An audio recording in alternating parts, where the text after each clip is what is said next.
Como primer consejo que te quiero dar es que resetees apropiadamente los estilos por defecto y esto lo hagas al principio de tu código.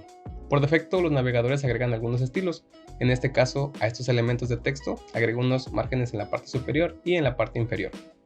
Lo que quiero decir con hacerlo apropiadamente es que no vayamos elemento por elemento quitando o poniendo paddings, o quitando paddings también más bien, sino que lo hagamos utilizando selectores. Para eso es tan sencillo como utilizar el selector universal, que es el asterisco.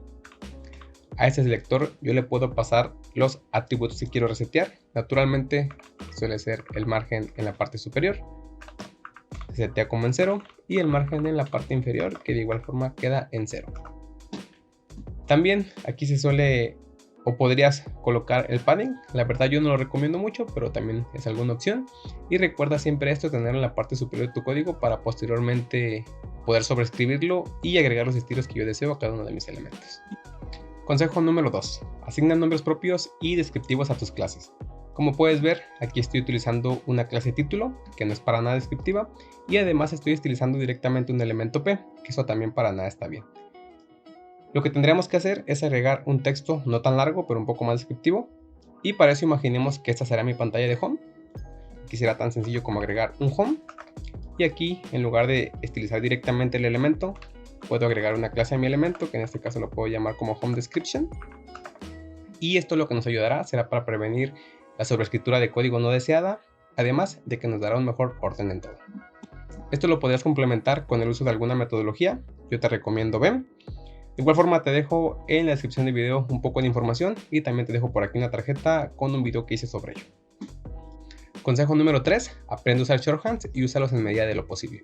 Como puedes ver, estoy estilizando mi elemento párrafo, agregando un margen en la parte superior, inferior, izquierda y derecha, y de igual forma para el padding. No es lo mismo que yo lo haga de esta manera, utilizando tanta línea de código, a utilizar un shorthand, por ejemplo, margen, quedaría de esta manera, 20 píxeles arriba y abajo y 12 píxeles a la izquierda y a la derecha. Puedo quitar esto, funcionará completamente igual, y puedo aplicar algo similar para el padding. 20 píxeles en la parte superior, 40 píxeles a la derecha, 56 píxeles en la parte inferior y 32 píxeles a la izquierda. Puedo quitar esto. Como ves, se ve completamente igual y lo logramos con mucho menos líneas de código. No solo existen shorthands para margen y padding, hay para muchísimos atributos CSS, es que te recomiendo darle una buena investigada y comenzar a utilizarlos.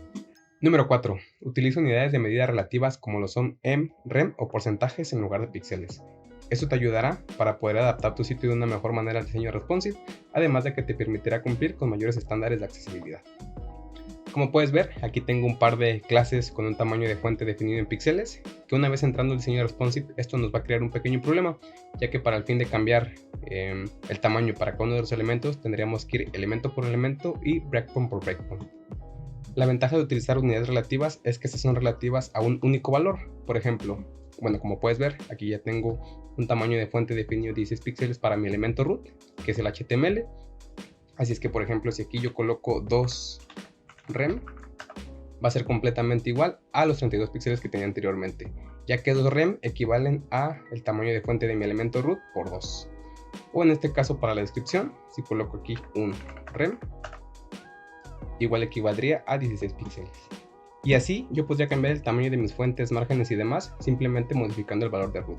Por ejemplo, si aquí yo pongo 10, como ves todo el texto se hace más pequeño, y si pongo 20, de igual forma se hace más grande. Un ejemplo rápido utilizando rem, igual tú puedes dar una checada al uso de porcentajes y al uso de em, que también te lo recomiendo. Como consejo número 5 que te doy es evitar usar la etiqueta importante. Evita usarlo, ya que el uso desmesurado de esta genera sitios muy difíciles de mantener.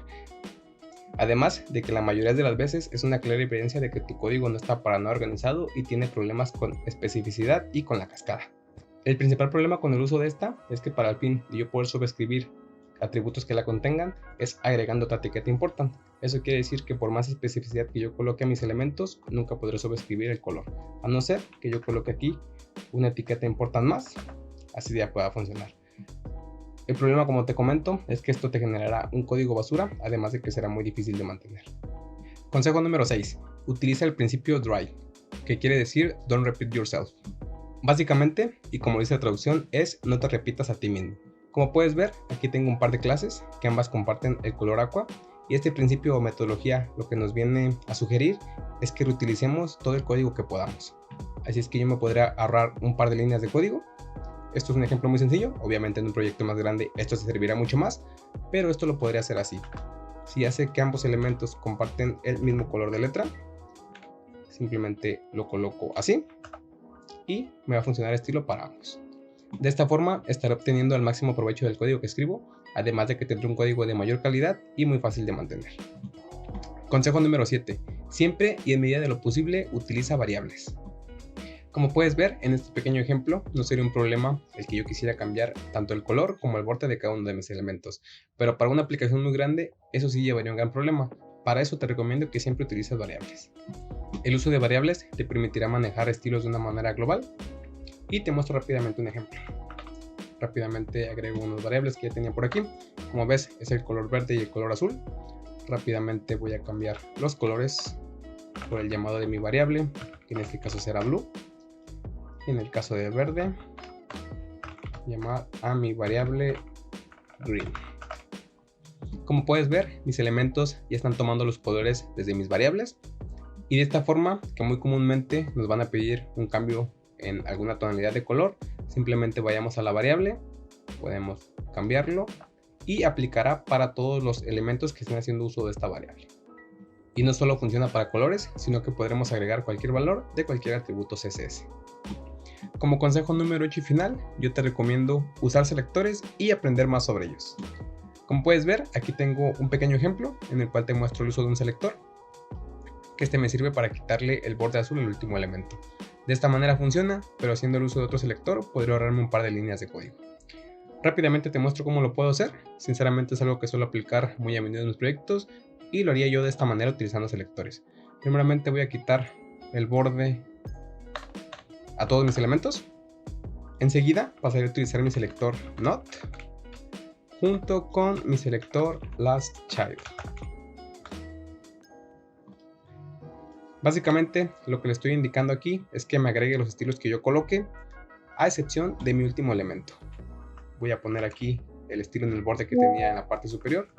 Guardo cambios, como puedes ver, funciona exactamente de la misma manera. Para este pequeño ejemplo no ahorré solamente una línea de código, pero obviamente con más conocimientos sobre selectores para proyectos más grandes y demás, obviamente te será de mucha ayuda. Y hasta aquí por el video de hoy. Espero ya estés aplicando alguno de estos consejos en tus proyectos. Si no es así, tomes en cuenta alguno de ellos. Ya sabes que cualquier duda, comentario o sugerencia, ahí está la cajita de comentarios. Y el último consejo que te doy es, recuerda guardar tus cambios. Bye.